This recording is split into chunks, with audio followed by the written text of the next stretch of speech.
বিসমিল্লাহির রহমানির রহিম। আসসালামু আলাইকুম, welcome to my channel Farzana's lifestyle. আমি আজকে একটি দেশি মোরগ রান্নার রেসিপি শেয়ার করব। অ্যাকচুয়ালি মোরগ কিংবা মুরগি যেটাই হোক না কেন রান্না করতে কিন্তু একটু লং টাইম সময় লাগে। বাট আজকে আমার রেসিপিটা যদি ফলো করেন খুব শর্ট টাইমে এই রান্নাটা কমপ্লিট করতে পারবেন। তো আমি কিভাবে ঝটপট কম সময়ের মধ্যে দেশি মোরগ রান্না কমপ্লিট করি সেটা আজকে আপনাদের সাথে শেয়ার করতে যাচ্ছি। এই জন্য আমি একটি দেশি মোরগ নিয়েছি আর এটাকে ভালো করে পরিষ্কার করে ধুয়ে কেটে নিয়েছি। দেন এখন এর মধ্যে অল্প অল্প করে কিছু মশলা অ্যাড করব। জাস্ট আমি বয়েল করব এর জন্য।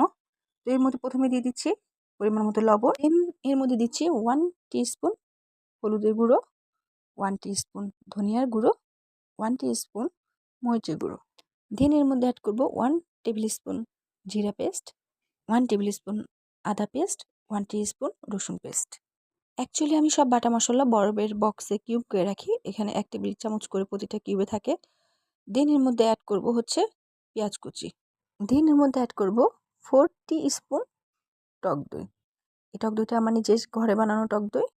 এবার মাংসের সাথে সব মশলাগুলো ভালো করে মিক্সড করে সামান্য পরিমাণ পানি দিয়ে এটাকে বয়েল হতে দেবো প্রেসার কুকারে 15 মিনিটের জন্য। তো এটা সেদ্ধ হতে হতে আমি আমার নেক্সট প্রসেসে চলে যাচ্ছি।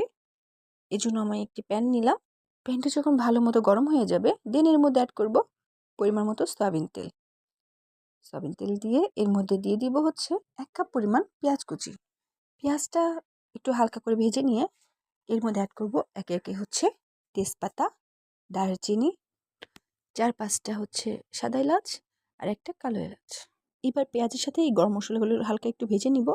যখন পেঁয়াজটা একটু হালকা ব্রাউন কালার চলে আসবে দেন এর মধ্যে অ্যাড করব পেঁয়াজ পেস্ট।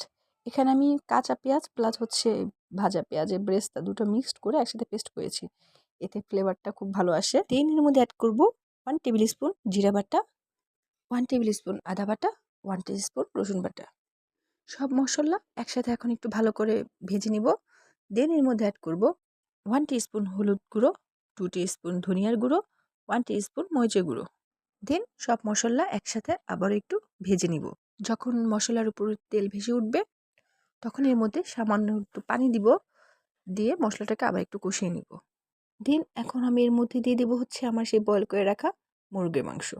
আমি এখানে আর কোনো পানি অ্যাড করব না, বিকজ আমার মাংসে পর্যাপ্ত পরিমাণ পানি আছে। এবার আমি এখানে আর 10টা কাঁচামরিচ দিব, আস্ত কাঁচামরিচ দিয়ে ঢাকনা দিয়ে ঢেকে মাত্র 10 মিনিট কুক করব। ব্যাস, আমার রান্না কমপ্লিট। কত শর্ট টাইমে এবং ইজি প্রসেসে ঘরে থাকা কিছু মশলা দিয়েই এই দেশি মুরগটা আমি রান্না করে দেখালাম।